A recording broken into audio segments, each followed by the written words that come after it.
For today's Heritage Highlight, I'm joined by Matt Dacy, co-director of Heritage Days. Thanks for joining us again. Axel, good to see you. We are in the Mayo Clinic facility warehouse here in Northwest Rochester, and we're here to discuss Mayo Clinic's top secret research, aeromedical research during World War II, Matt. And that brings us to this contraption behind us. What are we looking at? Actually, you're looking at a model of the first human centrifuge built in America during World War II. That's the subject of our heritage film this year, Rising to the Challenge. And aviation at that time was in quite a crisis situation.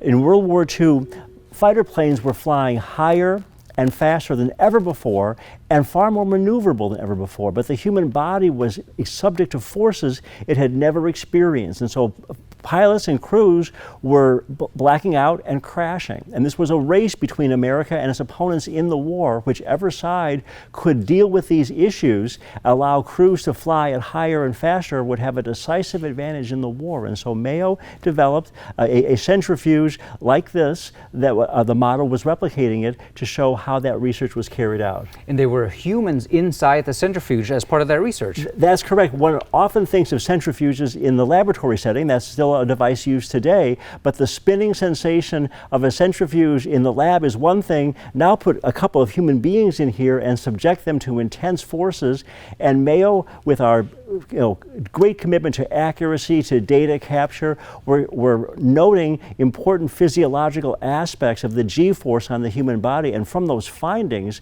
many important developments came. The G-suit, another body of work addressed high altitude, an oxygen mask, a bailout bottle when crews would abandon their aircraft and have to parachute down. Mayo developed all of these things under wartime conditions, and this model is a replica. We'll have this in Matthew's grand lobby of the Mayo building during Heritage Days. And this model, Matt, I understand there is a button you can press to make it move. It actually works, so get ready to see how the centrifuge worked and then the human experience. I'm going to press this button here.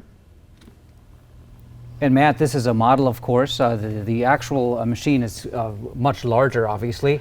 And where would that be? Well, actually, the original machine was dismantled many years ago. But I can take you to the place where the secret research happened. The interesting thing is people walk by this location on a regular basis in downtown Rochester, never knowing the top secret research that took place there. But we'll see where it happened. I can't wait to see it. While Matt revealed the secret, we are now outside the Medical Sciences building in downtown Rochester. And Matt, what is the significance of this building? Axel, this building is emblematic of the mission of Mayo Clinic. When it opened in 1941, the purpose was very clear: to bring research close to the patient care practice a few blocks away to our north here. So the very ideal of Mayo Clinic, integration of patient care, education, research, this building was an early example of it, and it became the home of top secret World War II research. Now, you wouldn't have gone in this door in 1941. I can show you a short distance away to go to a lobby where there would have been a guard there to greet you and check you out to be sure you had clearance to go forward. Let's go check it out. All right. So Matt, we just used our Mayo Clinic ID cards to access the building, but that was a much different story 80 years ago. 80 years ago, in the middle of World War II, you'd have entered this same lobby. We have pictures that show the comparison then and now.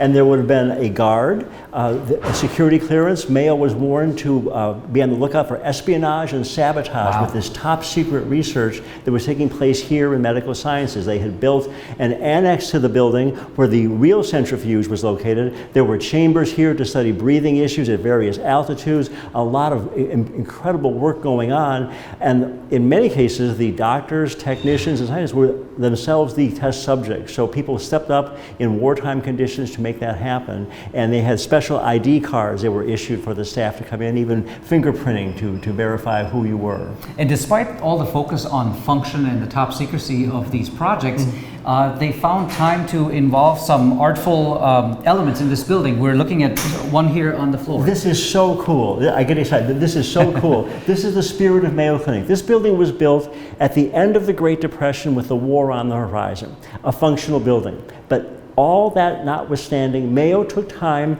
to create this floor. This is the original floor that we're seeing, a period microscope and glass vessel of laboratory science, recognizable to people from all backgrounds, showing the art and the science of medicine in service to humanity. That's Mayo Clinic. That is wonderful. I love your excitement, Matt, because it makes me excited too. Matt, again, this is much of this is subject of the new heritage film, Rising to the Challenge. Review real quick where folks can see that this week and elsewhere. Sure. Mayo employees go on the intranet to the Heritage Days website. We have live showings in many of our auditoriums. We have the film on a video exchange on our public site. There'll be a number of programs, lectures, and presentations that include this story and other aspects of the wartime research. Matt, thank you so much for joining us once again. You are a fountain of knowledge. We love it. Thanks so much. Thank you, Axel. Thanks for watching.